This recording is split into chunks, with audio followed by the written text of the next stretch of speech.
Mamita. Está Javier Milei con nosotros. Javier, buenas noches, ¿cómo estás? Buenas noches, Luis, y te traigo la mala nueva, que es el recrudecimiento del cepo, una medida inmoral de un gobierno que confirma cada día que es un gobierno liberticida. Bueno, ahora vamos a hablar del tema. Estuvo Machiavelli para hablar del tema judicial, Federico Andajasi, que tiene su teoría sobre la meritocracia, Guadalupe Vázquez, que nos va a presentar un nuevo programa de radio del ex ministro de Economía y ex vicepresidente. Qué país generoso. Amado Vudú.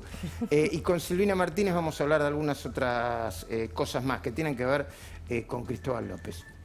Pero, Javier, antes de empezar con mi editorial, dame tus primeras consideraciones sobre, bueno, vos recién estamos hablando y me decías, che, lo que está pasando, las nuevas restricciones al dólar, a la compra de dólares, no son diferentes a las empresas que se van.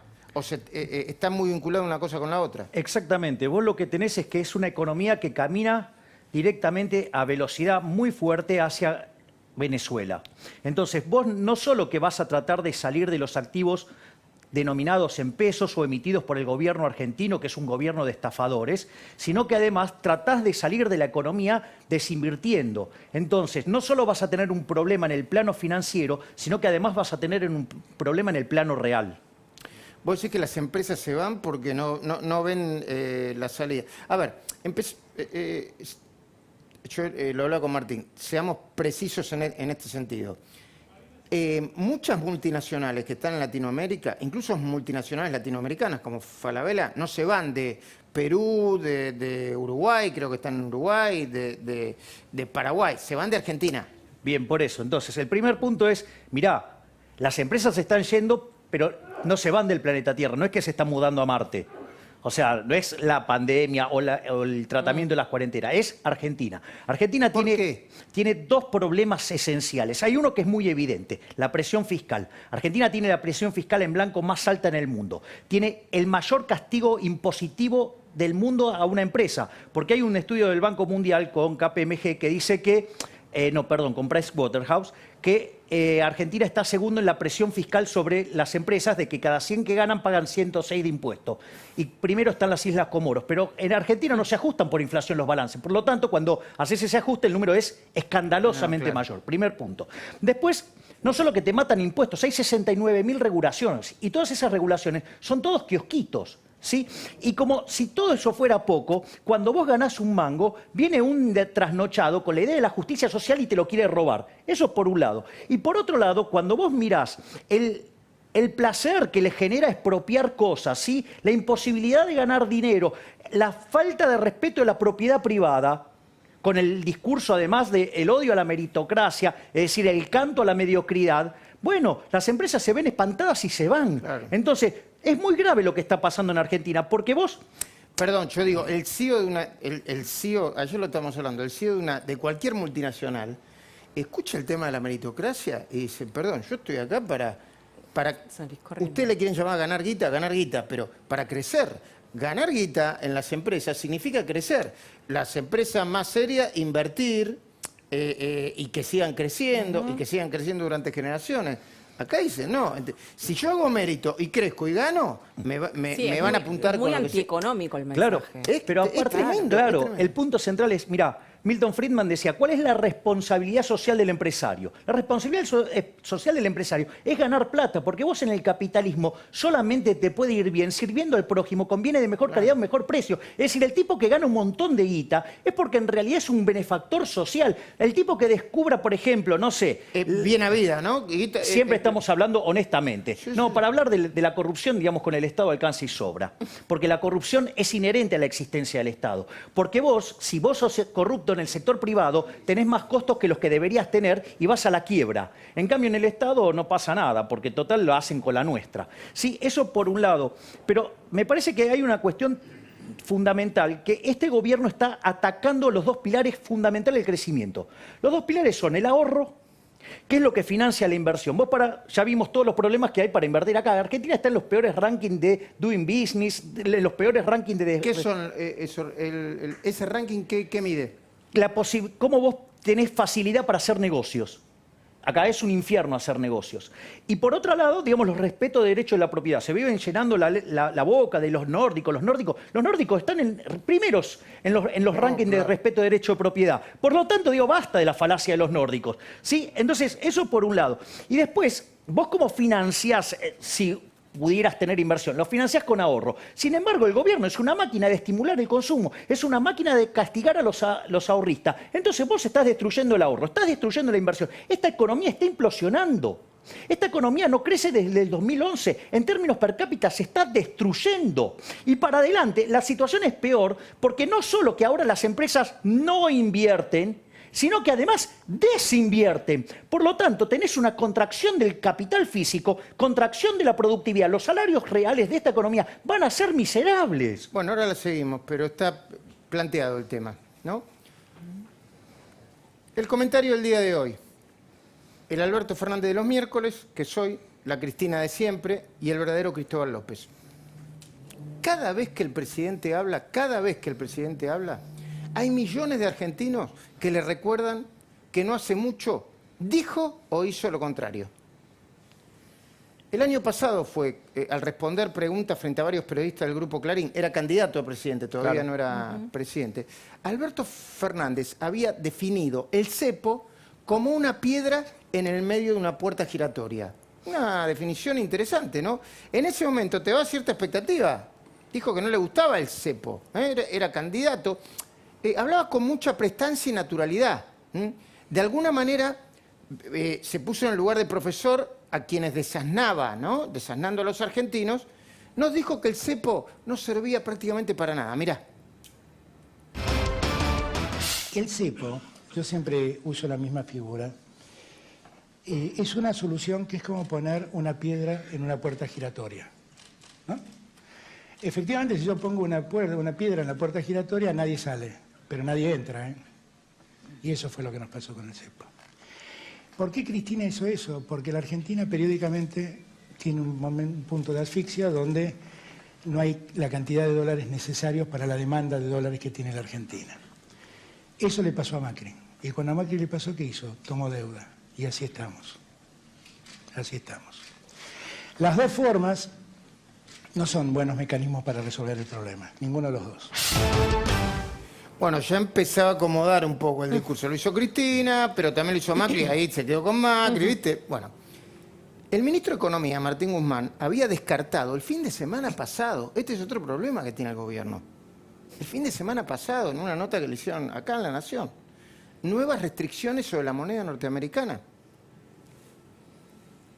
Le hizo la nota a José del Río y lo descartó. Lo descartó. Entonces, digo, la gente que está si el ministro de Economía, Hacienda, lo descarta, bueno, es evidente que este gobierno tiene un problema con la palabra. Viste que cuando hablas de la devaluación de la moneda, del peso, bueno, la devaluación del peso va en este gobierno a la misma velocidad que la devaluación de la palabra. Tiene un problema con la verdad. Y son tantos y tan grandes los problemas que tiene con la verdad que cada vez que el jefe de Estado se explaya para defender sus decisiones, la realidad o el pasado lo vuelven a contradecir de una manera notable. Hoy, después de aclarar, igual la aclaración oscureció, después de aclarar que ayer no criticó a quienes hacen méritos, sino a la meritocracia, tomó 2 minutos para defender el cepo de ayer, el nuevo cepo. Dijo, en el país hacen falta dólares para producir, no para guardar. Lo hizo al presentar el nuevo plan de conectividad en la sede de ARSAT. Así, como quiero ser textual y no sacarlo de contexto, quiero mostrarte lo que dijo Alberto Fernández hoy. Y así construimos esta lógica de la economía. Una economía que ya no promueve más la especulación y quiere que el dólar deje de ser un mecanismo de especulación, una variable para que algunos acumulen dólares en un país donde los dólares hacen falta para producir, no para guardar. Bueno, no habría que entrar en pánico, ¿no? como diría de nuevo Alejandro Bornstein, solo se trata del Alberto de los miércoles. Hubiera sido más creíble si hubiese justificado las restricciones de ayer por la aceleración de la caída de las reservas. Es decir, hay una emergencia, cayeron las reservas, por lo menos que sean sinceros. Hoy una fuente cercana al gobierno me dijo, si en algo nos equivocamos, fue en no hacerlo antes, 3 o 4 meses antes. Porque el nivel de reserva, ¿dónde está el nivel de reserva? Las reservas de libre disponibilidad están debajo de los 2.500 millones de dólares. Estamos... Claro, porque vos tenés informadas 43.000 millones de dólares. Pero cuando vos quitás lo que es el swap chino y los encajes de los bancos, de la gente que tiene depositado dólares y que no se les ocurra tocarlo, te quedan 10.000 millones de dólares. ¿Sí? Entonces, básicamente, cuando vos limpiás lo que es DEX y con el del Fondo Monetario, lo que es BIS y lo que es la tenencia de oro, te quedan 2.500 palitos o menos. El fondo de la olla. Pero como le dio un giro político, para explicar a Alberto Fernández, las redes sociales, que a veces funcionan como un gran archivo de la memoria nacional, como un gran archivo, enseguida vincularon los dólares con la caja fuerte donde aparecieron los millones de Florencia Kirchner. Viste que Alberto dijo, no, los dólares son para producir. Tendencia, Florencia. Che, ¿y los que estaban en la caja de seguridad de Florencia? O lo vincularon con los bolsos llenos de dólares que revolvió José López por encima del paredón del monasterio General Rodríguez, ¿te acordás? Si no te acordás, te lo mostramos acá. Ahí está. Pero Qué imagen fuerte, ¿eh? Mamita. Viste que, vos sabés que cada tanto yo la veo. No deja de sorprenderme cada vez que lo veo. No deja de sorprenderme. Qué fuerte eso, ¿no? Un secretario de Estado, mamita. Vos sabés que los escritores tenemos problemas con estas escenas porque son... Y porque después, viste, vos de la ficción, ¿cómo haces para superan la claro, ficción. Claro. La monja al lado del arma, el es arma, una cosa claro, increíble. claro. Es tremendo, tremendo. Y mirá, y queda el arma ahí. Sí. Mamita. Y es arrepentido. Sí. No, bueno, si además, Además de es arrepentido. condenado.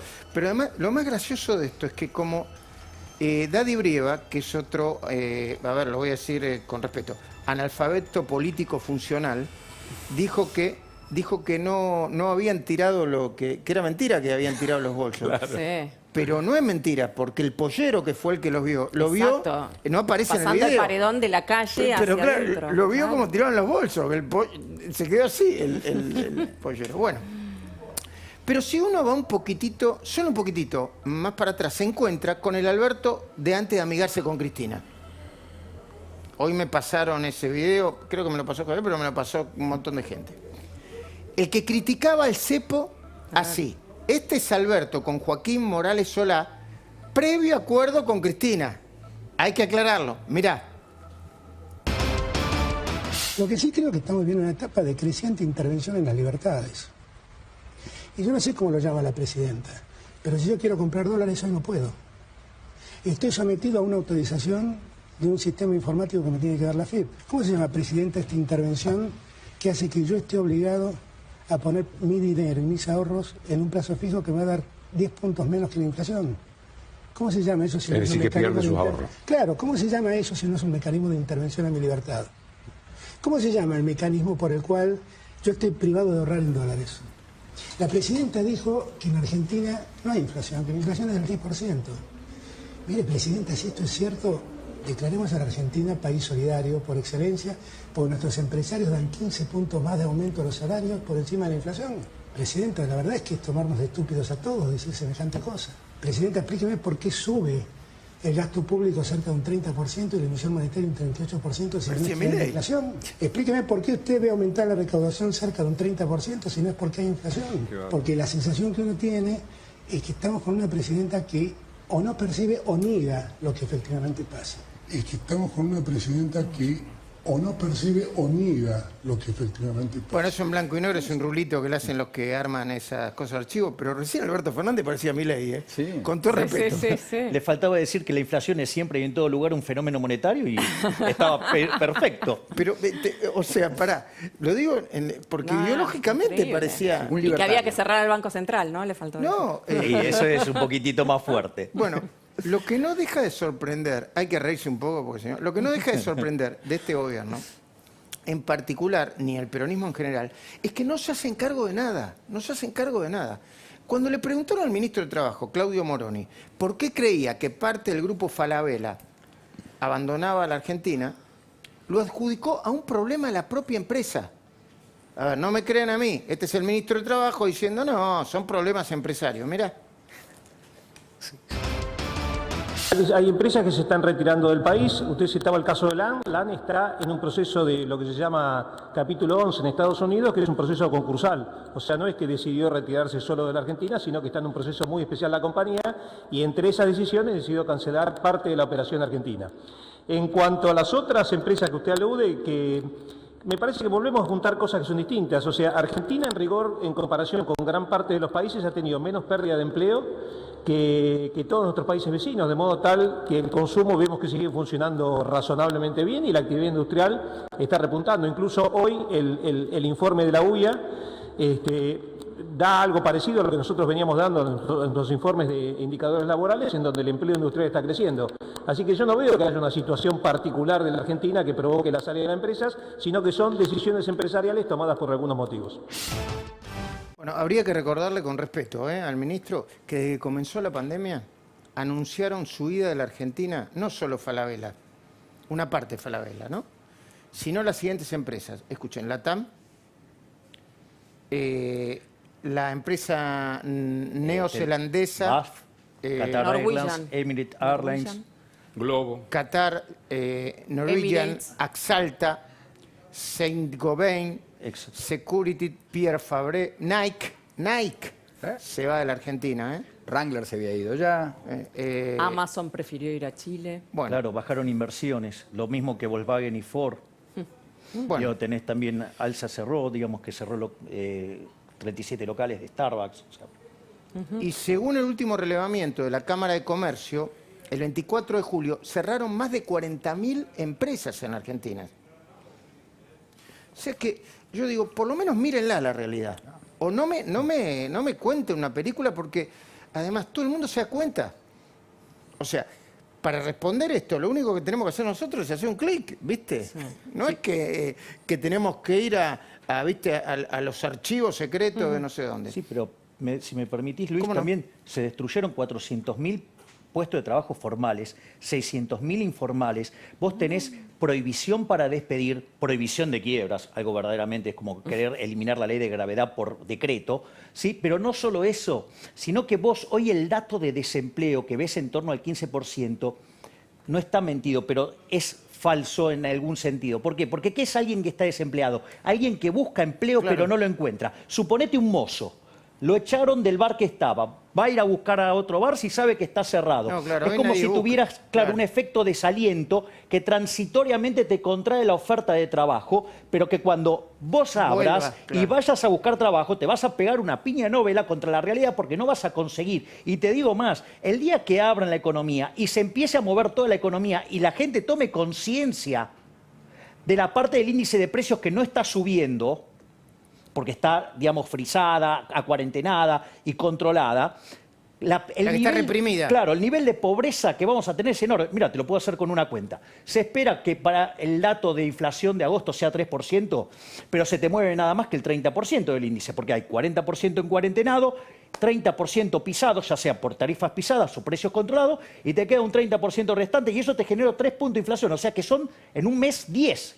Si vos anualizás eso, Argentina está viajando arriba del 210% de inflación. Wow. Bueno, espero que no termine en eso. Pero después está la política. Bueno, la política, Cristina, va. Hoy en el Senado la oposición hizo algo muy productivo. Por fin, reaccionaron un poquitito. Algo que una buena parte de la sociedad le estaba pidiendo. Antes de que el oficialismo empezara a debatir su decisión de apartar de sus cargos a los camaristas Leopoldo Bruglia, Pablo Bertuzzi y Germán Castelli, se retiraron de la reunión. Se retiró Martín Lustó, que estaba presente en el recinto, y todos los demás se estaban enganchados de manera remota y se fueron. Empezando por Luis Naidenov, el presidente del Interbloque de Cambiemos, con el que vamos a hablar dentro de un ratito. Pero escuchemos y veamos lo que dijo Lustó en esta sesión que fue armada para y por Cristina. Mirá.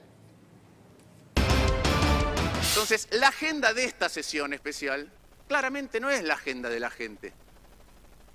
No es la agenda de los senadores, no es la agenda del gobierno nacional, no es la agenda de la Argentina. La verdad que es la agenda de la presidenta del cuerpo.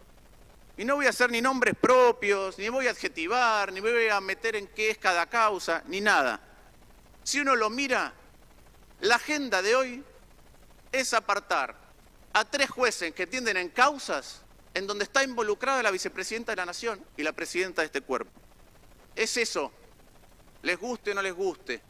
Después lo pueden disfrazar de épica, de democratización de la justicia, de combate al lawfare, pero la agenda de esta sesión es lisa y llanamente esa. Bueno, por fin Lustó, ¿no? Por fin Lustó empezó se ve que lo habrá calculado, pero no importa. Bueno, aunque sea calculado, por lo menos que diga la verdad. Se quejaba la oposición por 2 razones. Una, la picardía que le adjudicaron a Cristina de querer prolongar el acuerdo para que se pueda discutir cualquier cosa de manera remota. Entonces, bajaron una sesión especial, la oposición dijo, no, esto no lo vamos a permitir. Bien. Y la otra, la de fondo, la de manejar una agenda de proyectos que no tienen que ver con la urgencia de la pandemia, con la economía del país, con la inseguridad, con la transparencia, sino con el interés particular de la vicepresidenta. Sacarse encima a los jueces que se atrevieron a investigar o que la podrían investigar. Me parece muy valioso que por fin la oposición reaccione y no se deje llevar por las narices.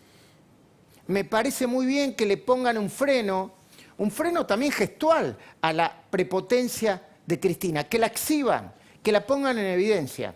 ¿Y cómo sigue esto, Hugo Machiavelli? ¿Cómo sigue el tema de los jueces? Contanos, dale. Bueno, Luis, lo primero que tenemos que decir es el rol de la Corte. La Corte es el organismo máximo que va a decidir seguramente en esta cuestión. Ayer dijo la Corte que no se iba a pronunciar. ¿Por qué? Porque como coinciden las fuentes, no había daño. Ahora sí está configurado el daño. Y recordemos que la Corte, que deberá tratar este tema, es uno de los aspectos de la cuestión. Por otro lado, vos decís, ¿cómo sigue esto? Bueno, el dictamen de hoy del Senado para volver a sus lugares a 3 jueces, porque no trataron el de otros, trataron solo el de Bruglia, Bertuzzi y Castelli, deberá ser enviado al Ejecutivo. Y el Ejecutivo tiene 2 opciones. O manda una causa a un juzgado contencioso administrativo para que derogue el decreto de nombramiento de los 3 jueces, o bien lo saca por un decreto, lo deroga, claro, y eso podría constituir un delito. Pero te digo lo siguiente, Luis, para que la gente entienda. Bruglia, Bertuzzi y Castelli pidieron ellos el traslado. Eso fue convalidado por el Consejo de la Magistratura. Fue refrendado, por supuesto, por el Poder Ejecutivo anterior. Con lo cual, la acción del Senado, que convalidó en su momento que los jueces estuvieran en la Justicia Federal, hoy es un mensaje para el resto de los jueces, en el que Cristina Fernández habla solo de volver a sus lugares a Bruglia, a Bertuzzi y a Castelli. Pero esto no terminó, reiteramos. Hay por un lado una cuestión administrativa y por otro lado la Corte Suprema de Justicia dará el punto final en una historia que es realmente de fondo institucionalmente para el país. A mí no me parece mal lo que pasó, al contrario, me parece bien. Porque la pone en evidencia la oposición a Cristina. Porque como ella no habla, no declara y no aparece, excepto en ambientes de comunicación controlados como de su cuenta en Twitter, hay que ponerla en evidencia. Y hablando de ponerse en evidencia, ¿alguien tuvo la oportunidad de escuchar lo que pasó hoy en una radio de Comodoro Rivadavia? Yo, por favor, los voy a llevar de la mano porque por ahí para ustedes es un tema que uno le cuesta llegar al tema, porque es medio raro, pero escuchen. La emisora se llama Radiovisión. El dueño, quien estaba al frente del programa, el dueño de la radio, quien está al frente del programa cuando esto sucedió, se llama Ricardo Astete. Y lo que sucedió es que se apersonó en el estudio de la radio, como si nosotros estamos haciendo el programa, y de repente entra el mismísimo Cristóbal López. Se apersonó para desmentir al periodista en un asunto, con todo respeto, de aparente pago chico. Digo porque si uno piensa los millones y millones que tiene López, es un asunto de aparente pago chico. Le dijo una y mil veces al periodista. A mí cuando me pasó en el audio yo no entendía nada, porque es un audio largo. Igual vamos a poner un poquitito, ¿eh? Yo no lo estafé a tu padre, fue él. Fue tu padre el que estafó a mi hermana. Le decía Cristóbal López al periodista. Pero el audio es revelador, ¿por qué? Primero, porque muestra a Cristóbal López tal como es, prepotente, no muy instruido, amenazante. Y después porque demuestra que, igual que muchos otros kirchneristas, de tanto repetir mentiras, se la terminan creyendo, se la creen. ¿Y por qué digo esto? El domingo pasado en la cornisa, Silvina Martínez, ya la tenemos a ella, ¿no? ¿Me avisan? Silvina Martínez denunció, te lo voy a explicar sencillito, que a pesar de que López de Sousa y otros siguen procesados por irregularidades en la obra de ampliación de un acueducto que atraviesa las provincias de Chubut y Santa Cruz, este gobierno le aprobó la continuidad de la obra, la misma que había sido rescindida por la administración anterior. Y están todos procesados por la justicia. Entonces Silvina Martínez lo detectó y dijo, esto es irregular, voy a hacer una denuncia. Entonces, primero escucha algo de esta pelea de Pago Chico, porque vas a entender quién es Cristóbal López. Y después hablamos con Silvina para que nos cuente qué pasa con esta causa. Dale. Señoras y señores, tengo que decir que para mí es un gusto, porque después de mucho tiempo rompe el silencio. En los estudios de Radiovisión lo tengo frente a frente al empresario Cristóbal López, que se ha acercado para decir lo suyo en estos micrófonos.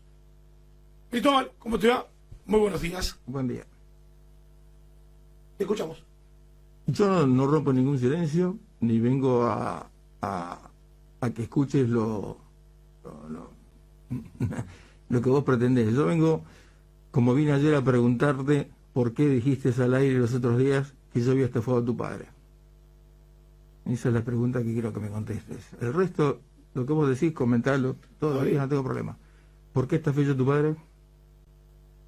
Porque tu veneno conmigo, porque yo estafé a tu padre. Bueno, contémosle a la gente dónde estafé yo a tu padre. Yo no te lo voy a contar, no te voy a contestar nada al aire. Ah, entonces ¿cómo es? ¿Yo tengo que hablar al aire? ¿Vos no vas a hablar al aire? Yo no estafé a tu padre. El que estafó a tu padre estafó a mi hermana. Como mi hermana te lo dijo ayer en la cara, la que se quedó 1 hora y cuarto fue mi hermana, como yo me fui, porque cuando empezaron a hablar de temas que no me interesan, me retiré. La que se quedó fue mi hermana, y la que te dijo que la estafada fue ella, y que el estafador fue tu papá, no le contestaste nada. Contale a la gente la estafa que le hicimos los López a los Atete. Dale, contale. Dale, contale. No, contale delante mío. Porque ¿sabés por qué yo no le contesto a los medios? Porque ustedes tienen las 24 horas del día para hablar de la gente. Y yo no tengo tiempo porque me dedico a trabajar, no a extorsionar como vos. ¿A quién extorsionás? A mí me extorsionás. ¿Por qué?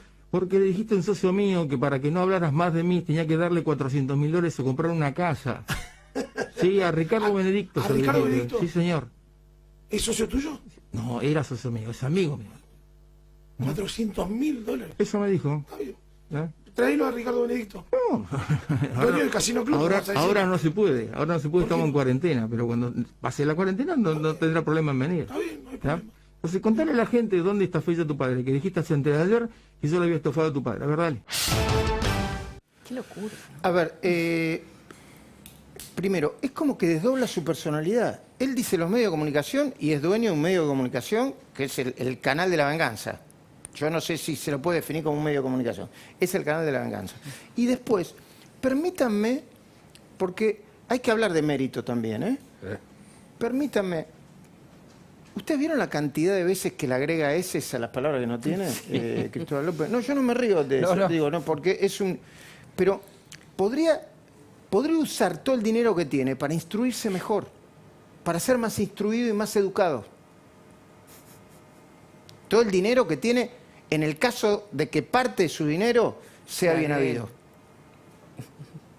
Pero además, podría usar el tiempo de trabajo y de comunicación para no mentir. Porque en el caso que denunció Silvina Martínez, está mintiendo Cristóbal López. Y miente una y otra vez. Silvina Martínez, buenas noches, ¿cómo estás? Hola, ¿qué tal, Luis? ¿Cómo andan todos? Bien, ¿nos podés explicar el cuentito? Primero, qué impresionante verlo así, ¿no? Sí, bueno, hay una parte del video donde el periodista le dice, vos en realidad te venís a molestar, porque te cuento cómo vino el tema, nosotros presentamos el domingo la denuncia y el día lunes me hacen una entrevista a esa radio y tenían un móvil precisamente en parte de la obra del acueducto donde estaban relatando de cómo había empezado a reactivarse la obra. Bueno, esto lo molestó mucho a Cristóbal López, a mí... Ay. que no se conociera. Espera, esperemos un segundito. A ver, ¿podemos recuperarla? Conectamos de vuelta. Qué lástima, porque justo estaba en el... Vamos a conectarla de vuelta y que se escuche bien. A ver, es prepotente, miente, es poco instruido y se lleva el mundo por delante. Aparte de una cuestión de pueblo. Él lo dijo, los López contra los Astetes. Sí, nada, ¿Qué me importa? un chusmerío No, barato. Bueno, ya que estamos hablando del tema de el mérito, así después de que... ¿Ya está, Silvina? ¿Está? Ahí está. Bueno, Silvina. Sí, estoy. Dale, por favor. Terminá de contarnos que estaba apasionante y justo empezó internet, viste, que se enoja con nosotros. Dale. Bueno, es Cristóbal. Bueno, cuestión que empezó mandándole mensajes de texto al periodista, amedrentándolo, y después se le apersonó ahí. El tema es que él miente porque en una parte de la entrevista dice que yo soy parte del lawfare y del entramado macrista. Sí, la mesa judicial, le ponen todo mesa, viste, la mesita de luz, sí. Exacto. Y que en realidad la empresa está intervenida y fue la justicia la que tomó esa decisión. Esto es mentira. La empresa está concursada, pero el directorio son ellos mismos. O sea, el síndico controla que le paguen a los acreedores y no se lleve la plata a otro lado. Pero el síndico no controla si el Estado le da una obra a pesar de estar procesados. No es función del síndico ni de la jueza del concurso. Eso va por otro canal. Entonces, no desmintió la noticia, le devolvieron la obra, sigue procesado y no tiene manera de justificar cómo el Estado le devuelve la obra a pesar del juicio que Cristóbal López le está haciendo al Estado por los daños y perjuicios y a pesar de estar procesado por sobreprecio.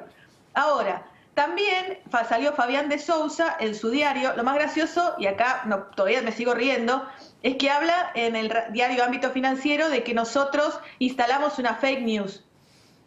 Ellos, que son los reyes de la fake news. Son como se levanta a la mañana, desayunan fake news, y de postre fake news también.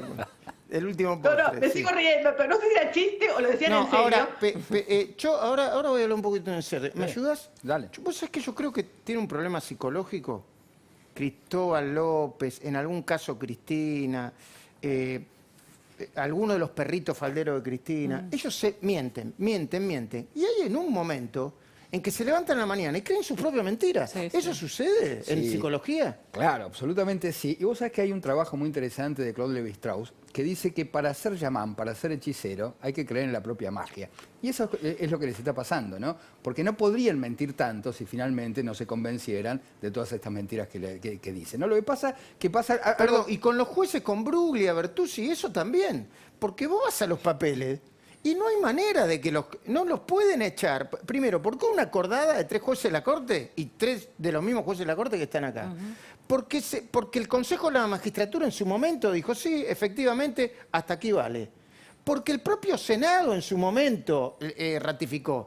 No es que se levanta Cristina en la mañana y garrájenlo a esto. No se puede, ¿entendés? No, pero además se da una paradoja. Mienten y los únicos que no creen son los que escuchamos esas mentiras. Pero ellos sí. Eso es lo paradojal. Claro que sí. Bueno, Silvina, y terminame con la idea, mamita, ¿no? Bueno, a ver, yo creo que o miente Cristóbal López o le mienten a Cristóbal López y sus abogados, que...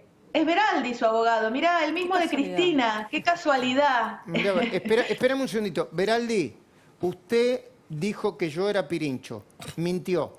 Usted integra una comisión asesora para reformar la justicia. No mienta. Además de hacerle una demanda por daños y perjuicios, lo voy a recomendar cada tanto y lo voy a recordar cada tanto. Usted, Carlos Beraldi, es un mentiroso. Perdón, dale, Silvina. Bueno, vos sabés que en esto te cuento una perlita, Veraldi, la empresa CPC lo contrató a Veraldi y le paga 500.000 pesos por mes para que Veraldi le haga un plan, y escuchate esta porque es otra muy cómica, un plan anticorrupción. Veraldi, el mismo que miente, el que hace operaciones, el que entró un poquitito por la ventana en el tema del operativo PUF y por la ventana y se comió la curva en el tema de Loma de Zamora, el mismo Veraldi, Sí, no, y además el plan anticorrupción. Claro, compliance se llama, que es el... Milei, conducí el programa, me voy. No, pará, porque el plan anticorrupción es para ganar licitaciones del Estado. No, es muy gracioso, pero bueno. Eso me lo contaste el domingo en la cornisa, porque lo tenía pendiente. Eso me lo contaste el domingo en la cornisa. No, y además el domingo te voy a contar y le voy a contar a Cristóbal López las otras obras que ganó con este gobierno, que las tiene pendiente porque por ahí no sabe y que también tiene muchos problemas judiciales. Así que atento Cristóbal López el domingo. Gracias, Silvina Martínez. Mira, tiene humor, Silvina, muy bien, ¿eh? Es una abogada brava, pero tiene mucho humor. Nos vamos a comunicar ahora con Luis Naidenov, ¿eh? Pero antes, los Haroldos vino finos con Ángel, los Haroldos State. Antes de comunicarme con el senador Luis Naidenov, ¿cómo termina esto? ¿Cómo termina el tema de la restricción al cepo? ¿Cómo termina? Mal, como siempre terminaron. A ver, lo voy a poner para que tengas un orden de magnitudes del desequilibrio monetario que hay en Argentina. Es decir, la explosión de emisión de dinero contra muy poquitas reservas. Si vos tomás la suma de todos los pasivos monetarios del Banco Central, llámese base monetaria, o sea, los pesitos que tenemos en el bolsillo, más, y los que tiene el banco guardados como encajes, más las LELIQs, más los pases, y eso lo dividís por la base por las reservas de libre disponibilidad, ¿sabes cuánto te da el tipo de cambio de cobertura? ¿Cuánto? 1.300. ¿Qué significa eso? Que tenés una hiper acá a la vuelta.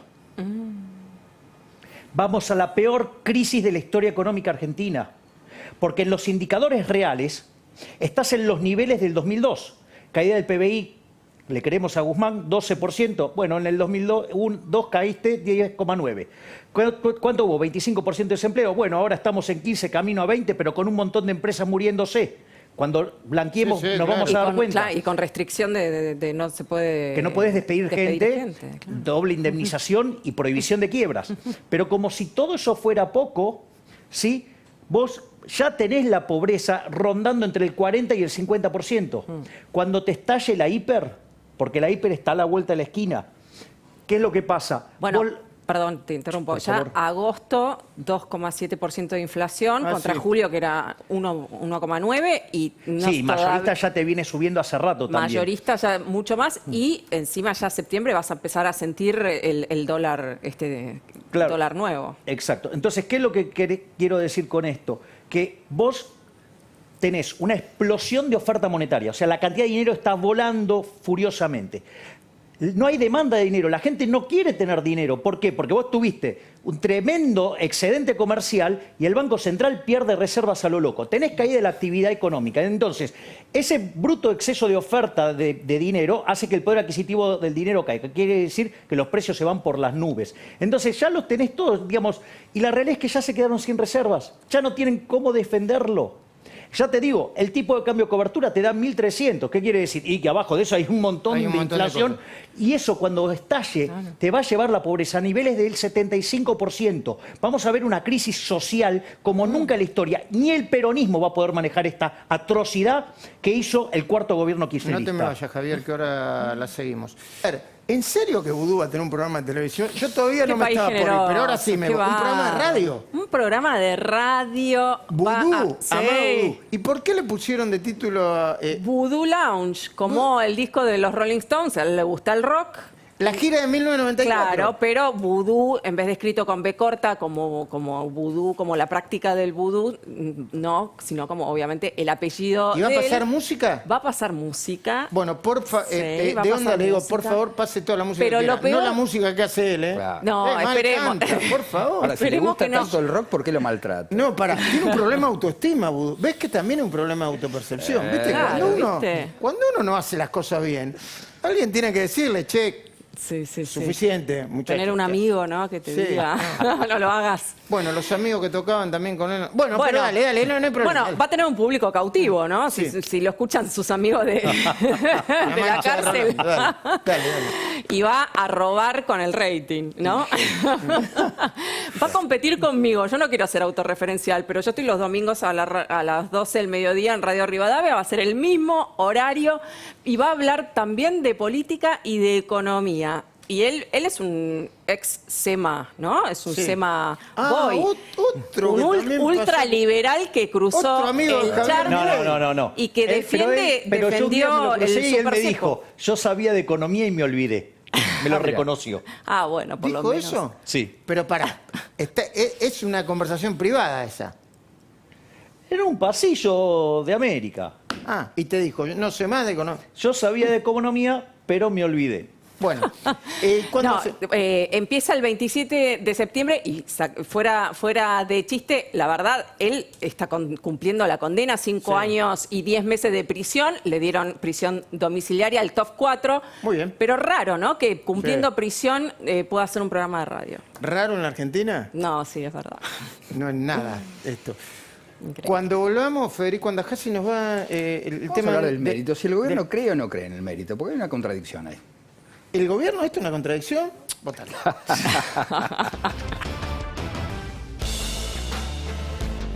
Bueno, una conclusión de segundos, Javier Milei, agradeciéndote que hayas venido hoy sobre lo que puede pasar en los próximos días, en los próximos meses con esta economía.